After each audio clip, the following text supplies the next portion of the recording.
Coming to the third category of system software, we have to speak about the language processors. Already I told you in the chat, in the previous videos, I kept the chat also. Please go through that videos. On that chat, clearly I wrote language processors means also called as language translators. So you may ask one doubt, sir, why we need these language translators? Why we need these language processors? Already operating system was available, device drivers are available. So what is the purpose of it? Okay, that I will explain now. Coming to the language translators and language processors, some of the language processors are compilers, interpreters, and assemblers. These are a few examples of the language processors. Okay, about the compilers and interpreters, I will make separate video. Okay, so in the C language videos you can find it. Okay, so it is very important to understand C program execution, okay, logic. So compilers and interpreters, I will make a separate video. So let me give the brief introduction about language processors here. For example, if you want to do any operation in the computer, we need to write a program. In the previous videos, I already discussed about what is a program. Program is a set of instructions. Okay, set of instructions is called as program. Set of instructions is called as program. What is the purpose of a program? To do some task. If you want to do any task in the computer, we need programs. If you want to work with the calculator, internally in the calculator some programs were there. But why these language processors are required? Some internals you need to understand.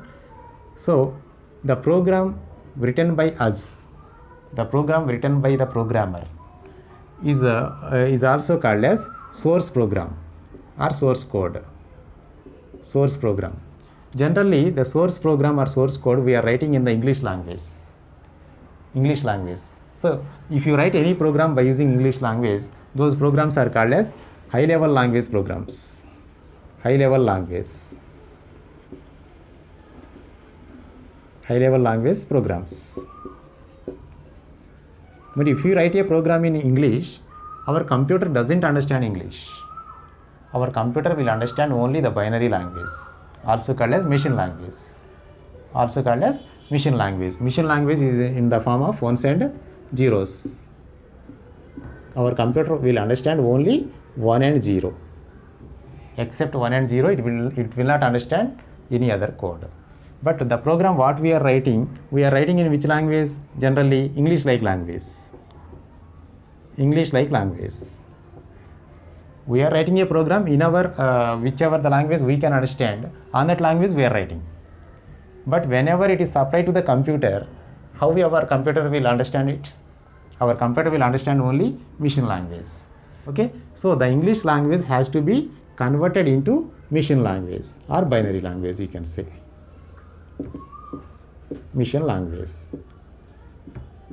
So if you want to process this program, if you want to get the output, we need a converter. Language translators or language processors are nothing but they are converting the program which was written in English-like language into machine language. Machine language. Doesn't matter whether it is a compiler or interpreter or assembler. So all these are commonly called as language translators only. These translators, what they are doing? They are converting the program which was written in English language into machine understandable language. What is the C language and C++? They are compiler based languages. All scripting languages are interpreter based languages. Assembly language programs, we need assemblers. Okay, so these are called as language translators. So language translator is converting the English language program into machine language program so that our computer will understand it. Machine language program means what? It is a system understandable code. System or machine understandable program.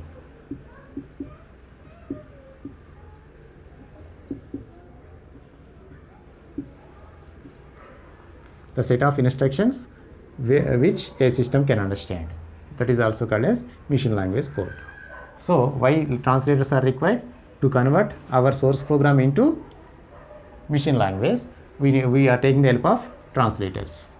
Okay, so that's why it is also comes under the system software only. Okay, if you want to compile any C program or Java program or C++ program or Python program, we need a compilers or interpreters based on the type of the language. Okay, about compiler and interpreter, I will make a separate video. On that I will discuss a lot of more internals about the compilers and interpreters. Okay, right, keep following my videos.